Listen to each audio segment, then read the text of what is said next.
Hello, everyone, and thank you for joining me today to discuss National History Day in Maine.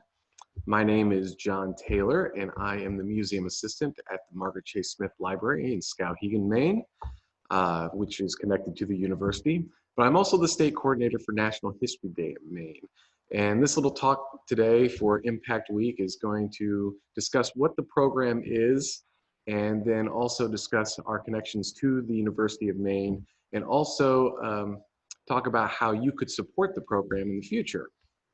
So thanks again for joining me today. Just a little bit of background about the program first. It is an educational program geared towards students from 6th grade all the way up to 12th grade. And it encourages students to do independent historical research and then present their findings to professionals in the field.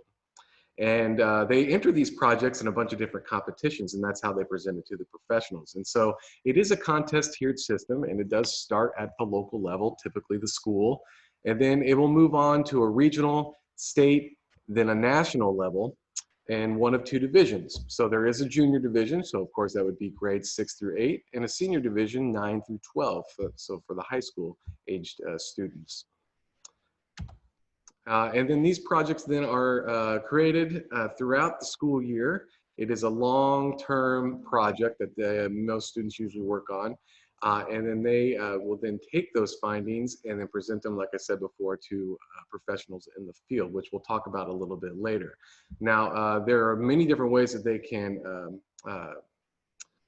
present their work. First, they can do it as a group of up to 5 students together working on a project, or they can do it as an individual. And then they can also do it by either creating a historical paper, which is only an individual. There are no group projects on that one. They can create an exhibit. They can create a documentary, a 10-minute documentary, a 10-minute performance, or they can create their own website.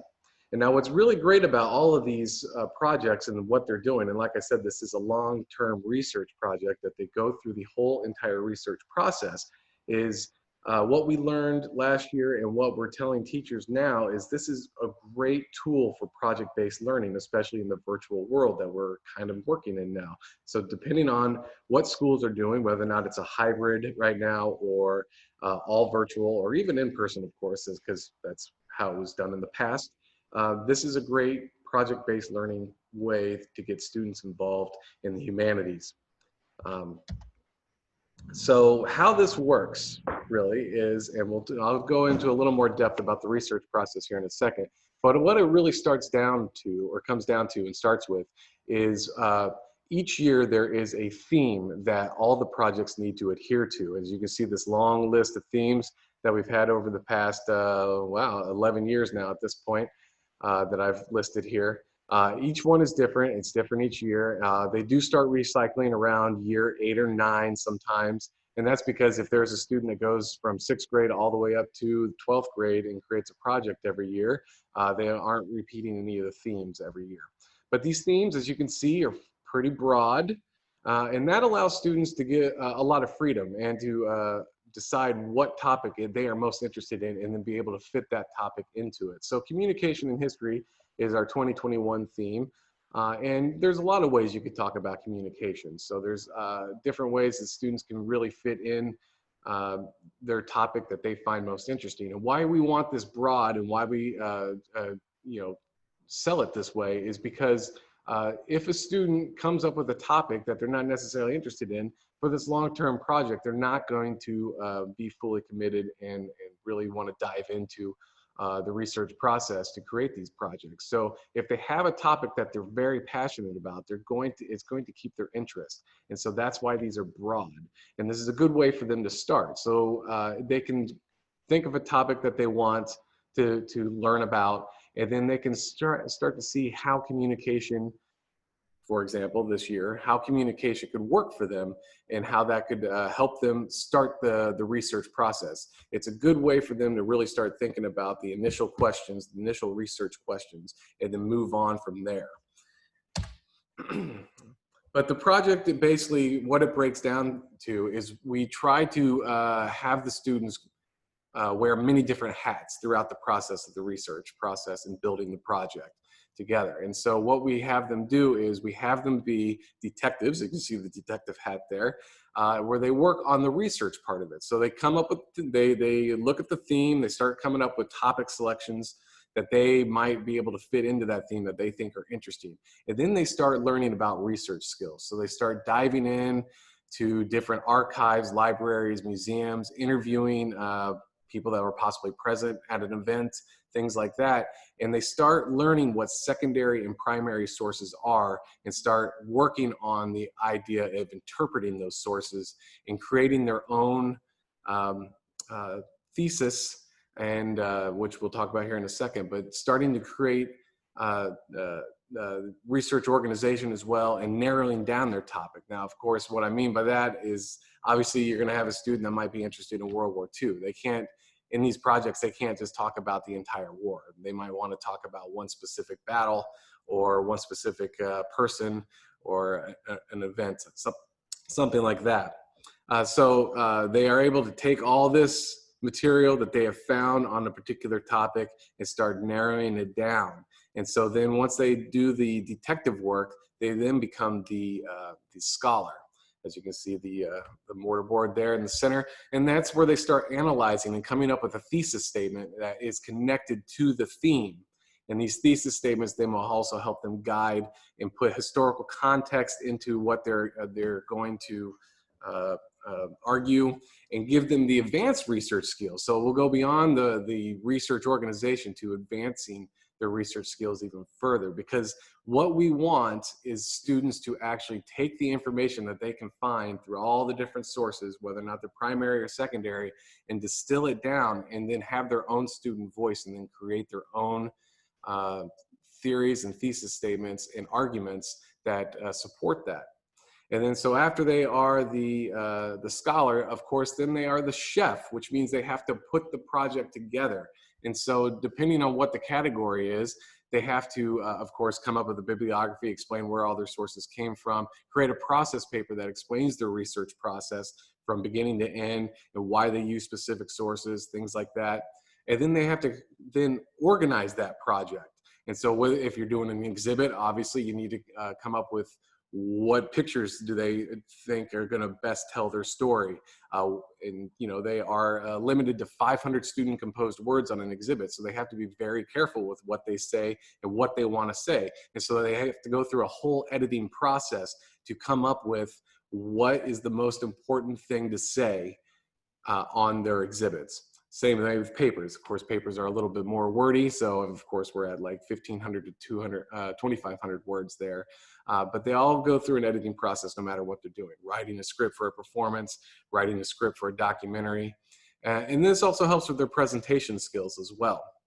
And so they can really start thinking about what is the most important things to say to really get their point across. And this presentation skill also goes with interviewing later on when they speak with judges at contests. So that's just the basic gist of what the program is, and we really, again, stress the idea that these are student composed, they are created in a student voice.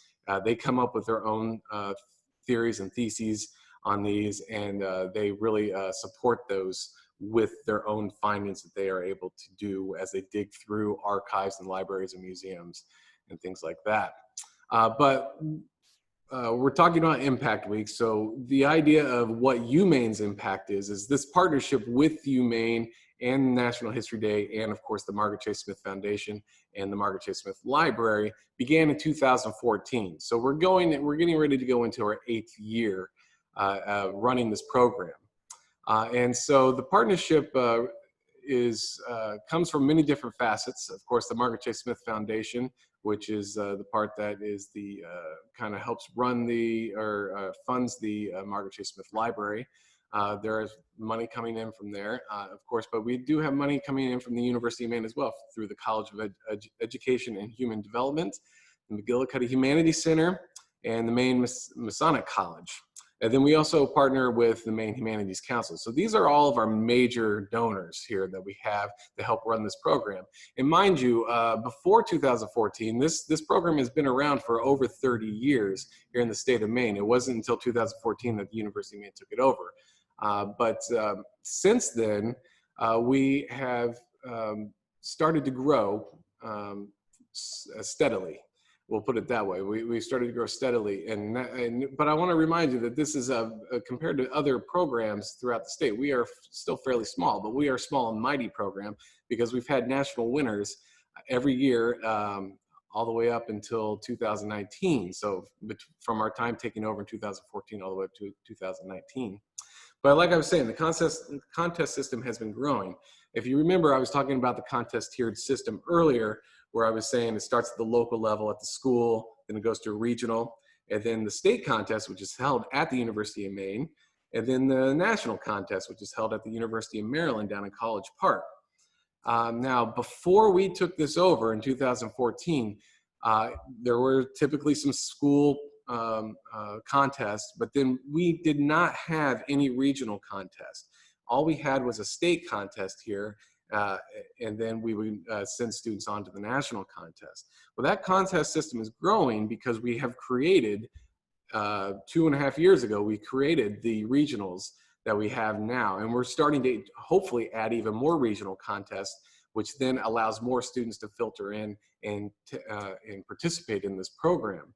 So if you think about it, we have, when we took over in 2014, we had, I think, just over 200 students, maybe 240 students participate, somewhere around in that area, participate at the state contest, which means we had 240 students in the state participate in this. Now, as we put in the regional contests, which are in Lewiston, we have one in Lewiston, we have one in Portland, or I'm sorry, not Portland, but Poland, and then in Bangor. And we're hoping to get one all the way up in the Crown very soon, hopefully in Presque Isle or Caribou, somewhere around in that area. But before we added those regional contests, we were growing slightly and steadily at the state level. So we went from 240 in 2014, and then we made it up to about 300 students that would participate every year in this contest. Now that we added the regional contest, we are now close to 1,000 students every year participating, and that just grows every year. So over the last 2 to 3 years, we have had more and more students participate at the regional level. And then what happens is the students that participate at the regional level, there's a certain percentage of them that are then invited to the state contest. And then the top 2 from every category is then invited down to the national contest. So we are growing, and we're reaching out, and we're impacting more and more students every year. And the University of Maine and the Margaret Chase Smith Foundation are the 2 primary sponsors. And those logos, everybody that participates sees those logos everywhere. And they know that they are the major sponsors for the program here in the state. So, contest day. Like I said, we have contests that are at the school and regional levels. The contests are basically run the same, but since we're talking about Maine Impact Week, University of Maine's Impact Week, let's talk about contest day a little bit at the University of Maine, which is held typically the first Saturday of every May. And this past year, of course, it was not. We did everything virtually. I do want to point out that we kept on schedule, and we still had converted all of our in-person contests to virtual contests last year, and there still was a national contest this past June as well. But our typical state contest is held at the University of Maine, and it's an all-day event, and it's all hands on deck. And we use many different parts and many different buildings throughout the university. Our main hub and our headquarters is basically at Wells Conference Center, but we also have Fogler Library that participates. The Page Farm and Home Museum also hosts some of our exhibits. We have the Memorial Union. We have a bunch of rooms in there that we use for performances. And then there's Stevens Hall as well, so we can have interviews in there as well. And so what happens is students come in on contest day, they set up their projects. We have judges that come and check in, and we'll talk about judging here in a little bit. And we have judges come in, and they get a little bit of an orientation the day of in Wells Conference Center. We feed them breakfast and lunch as well. And then they go out and they interview the students and talk to the students about their projects, depending on what category that they have been assigned to and what groupings they've been assigned to as well. And then they interview the students tell them all about their research projects, they look at the projects, they assess the projects, they give them feedback through evaluation forms, and then what those students do at every level is then supposed to take that information that they get from judges and then improve their projects and work on their projects to make them better as they go through the contest tiered system. So at the regional level, like I said, we have a certain percentage of students that will move on, and they are then given evaluation sheets. They then take those comments and they work on their projects to improve them for the state contest. And the same way for the top winners at the state contest, who then are invited down to the national contest. Now, it is an all-day event, and like I said, the students are there all day hanging out on campus, but they only get about 10 to 15 to 20 minutes with their group of judges. So they spend the rest of the day going around campus and seeing campus and hanging out on campus. And we even have a scavenger hunt that we work with a bunch of different organizations on campus that is set up by Dr. Liam Reardon, who's from the history department, who was the one to help bring the program to the University of Maine.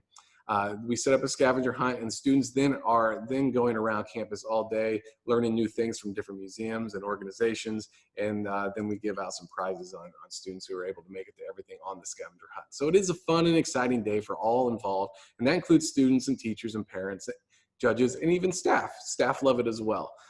It's a great fun day, and it's wonderful to get hundreds, if not thousands, of people on campus on a Saturday to just see what everything is. And it's a great tool to get potential students, future students, to campus to see what UMaine is all about. But it always culminates into this, which is you have a large group. You can see that is at Wells Conference Center. You have a large group of students who are showing their enthusiasm and love for the humanities and history. And that is the greatest thing to see every year at our state contest.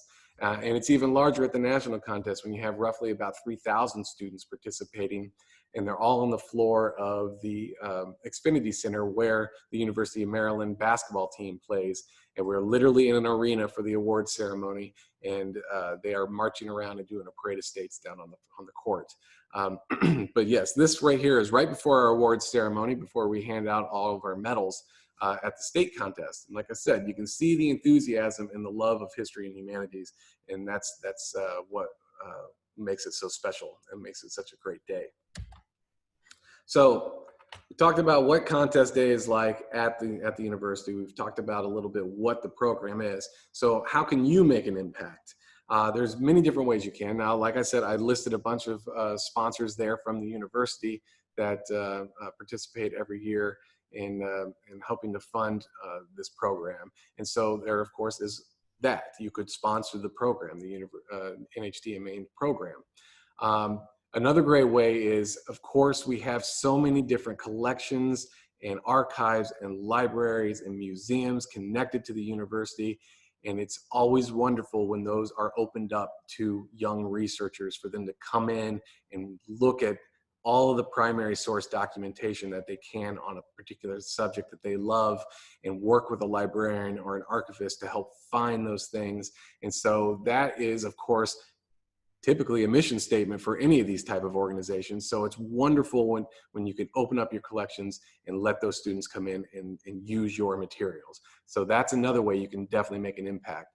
And some way that you could make sure that we have you on our radar and maybe send out information to students and teachers about your organizations is for you to contact me, which my contact information will be at the end of this presentation, and give me all the information you can about it, so that way I can send it out to everybody, and they will know if they have a particular topic that coincides with what you have.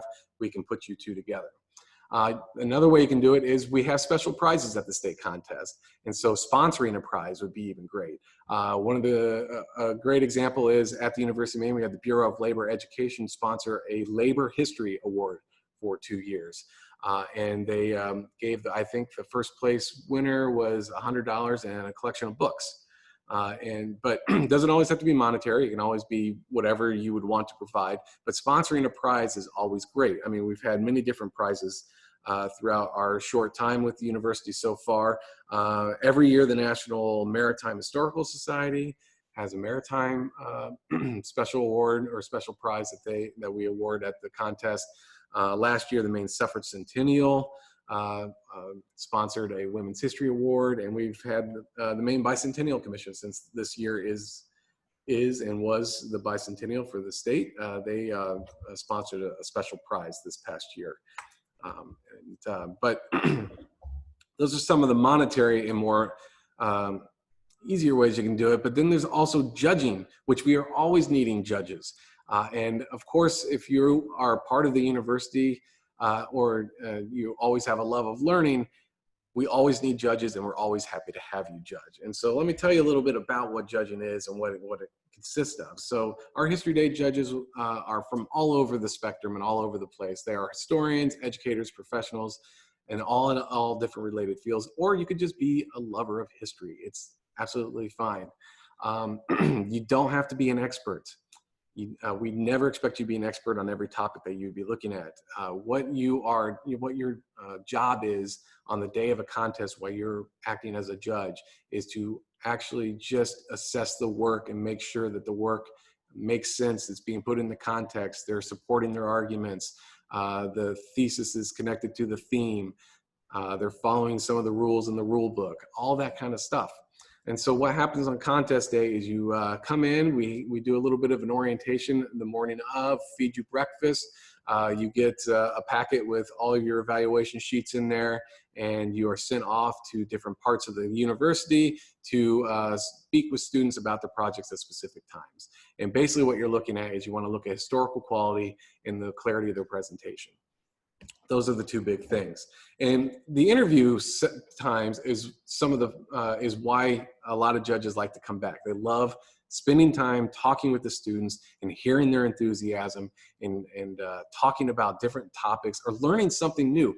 Every year I learn something new from students that I never knew before, whether it's on a topic that I'm very familiar with or something that I have no idea about. And it's always fun and enthusiastic to do. And we have judges that have been doing it for years and years and years, and we always have new judges, and we always need more judges. And so we always love to have you come out and spend some time. It's a half day on a Saturday. You come in around 8:30, 9 o'clock, and you're done by about 1:30. So you still have your afternoon and evening there, but it's a fun day on campus speaking with students. You just want to make sure that the projects are well-rounded, as I was saying before. And again, you don't need to be experts. So how does History Day benefit students? Now, this is something that I usually I try to list for teachers when I speak with, or educators when I speak with them at different workshops. But I do want to point this out because we are part of the university. And we, of course, if we are going to be supporting this and we want to show the impact of National History Day in Maine at UMaine and throughout the state, of course, we want to talk about how it benefits students. And so a lot of the research process and the steps that go into creating a project and researching all meet state standards. And so this helps teachers assess at the state standard level. It also gets students college and career ready. So in many different ways. So there's communication, both oral and written. So no matter what category they're doing, whether or not it's performance, website, documentary, exhibits, or papers, they have to write. They have to go through an editing process. They have to go through a research process where they are taking words and they're coming up with their own thoughts and ideas and writing them down, which is part of the critical thinking, which allows for historical interpretation and repetition, and not repetition. So, but it's also oral communication. And that's not only when they're speaking with judges, when judges are asking questions about the project, the research process, why they decided to go with one source instead of another source, why didn't they look here instead of there. It's also when they contact libraries and archives and museums. So they need to speak or write emails to librarians and archivists and to see if they have the materials needed that they need for their research process or they want for their research process. And sometimes, you're going to hit dead ends and things like that, but there's also that oral communication. Or if you're talking about a topic that is in recent times, let's say in the last 60, 70 years, there might possibly be someone alive who was at that event that they might be able to contact and actually interview. And we have that all the time. It helps with both oral and written communication. I did hit upon the critical thinking as well. You're taking topics and the sources and the ideas of not only secondary sources, but you're looking at primary sources and you're interpreting that, and then they are creating their own student voice with that. So it helps them with their critical thinking. Problem solving, like I just mentioned, if you're contacting an archive and they don't necessarily have what you're looking for, or you're not able to find that other missing piece or that other missing source, then what do they do? How are they going to figure that out? How are they going to find out the information? That comes down to problem solving, or even problem solving when it comes down to trying to decide which word is going to get edited out to make it the 500-word limit, things like that. Research, of course, builds understanding in the use of primary and secondary sources. I kind of hit on that with the critical thinking as well. Organization, it develops time and resource management that gets them ready for college and career as well. You have to organize your time. Students are always busy doing more things than just history day. It helps them with creating a calendar and developing the resource management on that. And the teamwork. If you're working in a team, in a group, this is how you learn how to work with other people. And sometimes you'll see that there are, it doesn't necessarily work out the way you hope, but you learn valuable lessons in working together with other people. So that's how it benefits students. So this is the basic calendar for us.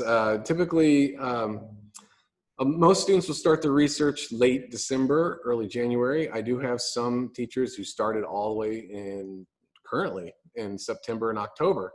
And what they do is they go through a research process, create an exhibit or documentary or whatever their category is. And then they come to a regional contest. And we have, like I said, we have a regional contest in Lewiston, Poland, and Bangor currently. And we are hoping to add one up in the Crown, like I said before. Maybe not this year, but maybe in 2 years, hopefully. And I wonder if you hear my cat there. I apologize for that. But they will compete at a regional contest. And then, like I said, a certain percentage of them will then be asked to move on to the state contest. And so they will get all the feedback from the judges, go back, start working on their projects even more, come to the state competition at the University of Maine. And then the top 2 from each category will then be invited down to the national competition down in College Park, Maryland.